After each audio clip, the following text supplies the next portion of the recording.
बिस्मिल्लाहिर्रहमानिर्रहीम। अस्सलाम वालेकुम। मैं हूं नौमान खान और आप देख रहे हैं पाक अफेयर। सीनियर वकील लतीफ़ अफरीदी जो कि साबिक सुप्रीम कोर्ट बार भी रह चुके हैं, उन पर पेशावर हाई कोर्ट में एक कातलाना हमला हुआ।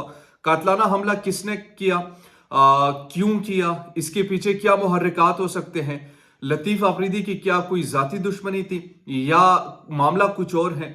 लतीफ़ अफरीदी की ज़िंदगी के हवाले से वो किन लोगों के लिए आवाज़ उठाया करते थे, वो किन लोगों के लिए ख़तरा थे और किस वजह से ये हमला उन पर हुआ और किसने करवाया। बेसिकली ये इनसाइड डिटेल मैं आपको देने वाला हूँ इस वीडियो में। लेकिन पेशावर हाई कोर्ट में जब ये हमला हुआ, कितनी गोलियां उन पर चली और गोलियां चलने के बाद तकरीबन कुछ ही लम्हे बाद आप कह सकते हैं कि अस्पताल जाते हुए वो खालिक की हकीकी से जा मिले, यानी अपने जख्मों का ताब ना लाते हुए जान बहक हो गए। इस पर डिटेल से जो मुहर्रिकात मैंने आपके सामने कुछ सवालात रखे, इनके जवाबात मैं आपको देने की कोशिश करूंगा कि बेसिकली हमला इन पर क्यों हुआ।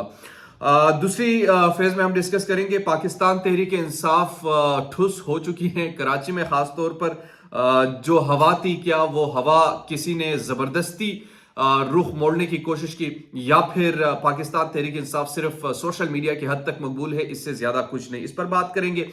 आखिर में हम डिस्कस करेंगे नून लीग का एक नया प्लान सामने आ रहा है। इमरान खान के खिलाफ तोशा खाना की नाकामी के जो मुहर्रिकात है वो अभी तक हमने देखे हैं, खास तौर पर जो गड़ी गड़ी लगे रहते थे।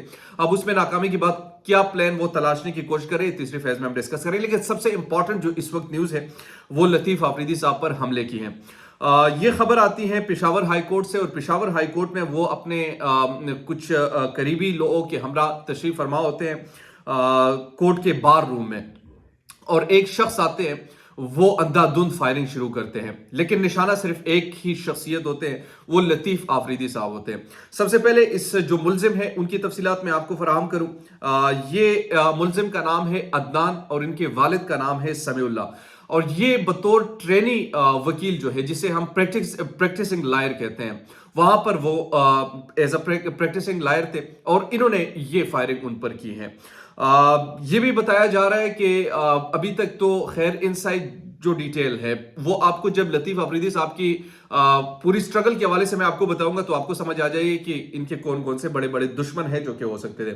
खास तौर पर जो पुख्तून बेल्ट है, कबायली बेल्ट जिसे हम कहते हैं, जहां से लोग लापता अफराद हुए और जो जबरी तौर पर गुमशुदा हो चुके हैं, उन लोगों के लिए आवाज उठाना, न सिर्फ आवाज उठाना बल्कि उनके लिए मुफ्त मुकदमे लड़ना, ये लतीफ अफरीदी साहब की पहचान थी और ये काम वो कर रहे थे और बड़े खुश असलूबी से कर रहे थे। खास तौर पर मजलूमों का साथ देना और जबरी तौर पर जो गुमशुदगियां हैं इनके लिए न सिर्फ आवाज उठाना बल्कि मुकदमों में पेशियां करना और पेशियों के साथ साथ उनके साथ खड़े रहना, बगैर फीस के उनके लिए मुकदमात लड़ना, ये लतीफ आफरीदी साहब का खास तौर पर पश्तूनों के साथ जो एक अच्छाई आप कह सकते हैं ये थी।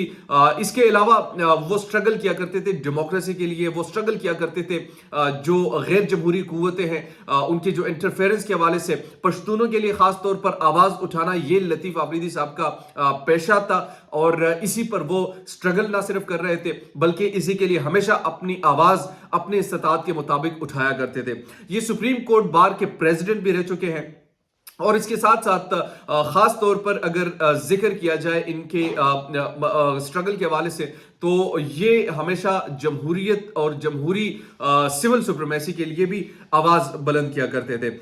तो जो जिस मंजर की तरफ मैं आपको लाना चाह रहा हूं वो मंजर कुछ यूं है कि एक तरफ तो पुख्तूनों के लिए खास तौर पर जिन पर जुल्म उनके लिए मुकदमात लड़ना और फिर ऐसे मुकदमात में पेश होना, ये किसी आप खुदकशी से कम नहीं था, लेकिन इससे आप अपने लिए दुश्मनियां भी बढ़ा सकते हैं। अब जो ये अदनान वल्द समीउल्लाह जो कि मुलजिम है जिन्होंने फायरिंग की लतीफ आफरीदी साहब है, तकरीबन 6 गोलियां लतीफ आफरीदी को लगी हैं अस्पताल जराए के मुताबिक, और ये अस्पताल पहुंचने से कबल ही यानी रास्ते में ही दम तोड़ चुके थे। लेकिन अब यहां ये सवाल है कि आखिर एक प्रैक्टिसिंग लायर जो अपने साथ असलहा लेकर जाता है हाई कोर्ट में, एक तो सिक्योरिटी पर भी निशान है, दूसरा ये मामला बड़ा संगीन भी है। वो संगीन इसलिए है कि एक इतना सीनियर लॉयर जो है उन पर इस किस्म का अंधाधुंध फायरिंग करना और बगैर किसी वहां पर किसी सिक्योरिटी का ना होना, तो ये सवालिया निशान भी है। बहरहाल खैर, अब जैसे जैसे इसमें तफसीलात आती रहेंगी तो हम आपको आगाह करते रहेंगे। लेकिन दूसरी तरफ जो सियासी सूरत हाल है, इस पर थोड़ी सी गुफ्तगू कर लेते हैं। पाकिस्तान तहरीक इंसाफ और जो उनकी मकबूलियत थी या मकबूलियत के जो दावे किया करते थे, वो दावे जो है वो महज 35 सीटों तक रही हैं। खास तौर पर पूरे सिंध में जो अभी तक इंतखाबात के नताइज मेरे सामने हैं, जमात इस्लामी ने टफ टाइम दिया और उनके साथ बड़ी काफ़ी धांधली भी हो चुकी है, जिनकी वीडियोस कल रात को भी मैंने 2 बजे शेयर की, जो ठप्पे लाने की कोशिश की जा रही थी पाकिस्तान पीपल्स पार्टी की जानिब से। वो दूसरे नंबर पर है, 45 सीटें उन्होंने ली, पाकिस्तान तहरीक इंसाफ ने 35 लिए और पाकिस्तान पीपल्स पार्टी ने 75 सीटों के साथ पहले नंबर पर है इस वक्त के जो नताइज है इनके मुताबिक। अब ये हुकूमत बड़ी मजे की बनने वाली है। पाकिस्तान पीपल्स पार्टी कहना है कि पाकिस्तान तहरीक इंसाफ से किसी किस्म की बात तो नहीं हो सकती। अच्छा, इनको ये भी खामख्याली है कि शायद इमरान खान के साथ इत्तेहाद कर लेगा, वो भी ऐसा नहीं है।